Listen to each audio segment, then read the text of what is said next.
U.S. $14.3 trillion debt limit looms closer. The U.S. government is on track to hit its $14.3 trillion stationary debt limit as early as March 31st, and newly emboldened Republican lawmakers intend to use the need to raise it as leverage for spending cuts. Financial markets will listen closely to President Barack Obama's State of the Union address on Tuesday for any clues on whether he will be willing to strike a deal with Republicans to cut spending in exchange for a debt limit increase. A lengthy standoff could lead to worries in markets about a potential U.S. default. The national debt has continued to increase an average of $1.5 trillion per year over the past 3 years. To keep this in perspective, the U.S. debt increases $4.1 billion per day. That's $171 million per hour, and $2.9 million per minute. That's over $47,000 every second. Subaru seeks budget restraint to curb India inflation after rate rise. India's central bank urged the government to cut subsidies that are preventing inflation from easing as the governor increased interest rates for the 7th time in a year. Monetary policy works most effectively while dealing with an inflationary situation when the fiscal situation is under control, Subaru said yesterday after boosting the repurchase rate by a quarter point to 6.5%. The Reserve Bank of India may also need to keep raising rates to quell inflation that remains the highest in the group of 20 after Argentina and Russia. Imagine what would happen to the U.S. economy if the Fed raised interest rates to a 2-year high. Oh wait, interest rates have been 0% for over 2 years. Well, imagine what would happen to the U.S. economy if the Fed raised interest rates to 6.5%. Unfortunately, by the time they do so, price inflation will be well into the double digits, and we will need to see 20% interest rates in order to prevent hyperinflation. Food prices could double unless farming undergoes the, quote, greenest revolution, including genetic modification, cloned livestock, and nanotechnology, scientists have warned. The government-commissioned report said the current system of food production is not working as farms are focused on mass production that is destroying the environment.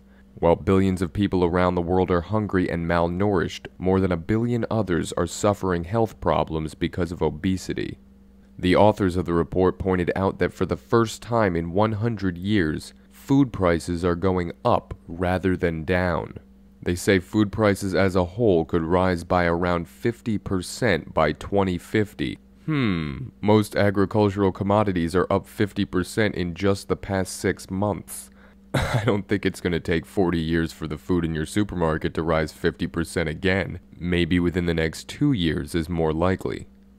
McDonald's likely to raise prices. Be prepared to pay more for burgers. McDonald's is looking to increase the price of some menu items as it tries to deal with the rising cost of beef and other ingredients. McDonald's is not alone. The restaurant industry is expected to raise prices in the face of rising commodity costs, and grocery stores began raising prices last year. The average price McDonald's pays for its most used ingredients such as chicken, wheat, and cheese is expected to go up 2% to 2.5% this year. As commodity and other cost pressures become more pronounced as we move through the year, we will likely increase prices to offset some, but not necessarily all, of these cost increases. If McDonald's, the world's largest restaurant chain by sales, is mulling over price increases, consumers can expect to see the cost of food going up everywhere. All the major packaged food companies, including Kraft and Sara Lee, have already warned of higher prices in 2011. This news from McDonald's comes only 1 month into the new year. Anyone want to bet that McDonald's raises prices across the board by double digits later this year? NIA should start a countdown to the death of the dollar menu.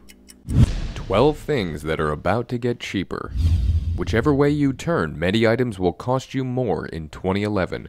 From groceries to gas, travel to college tuition, there's more pressure on your dollars and dimes. Which is why it's good to know you can always rely on the tech industry to provide some welcome respite from the budget blues. Thanks to constant innovation, tech products usually become faster and cheaper each year.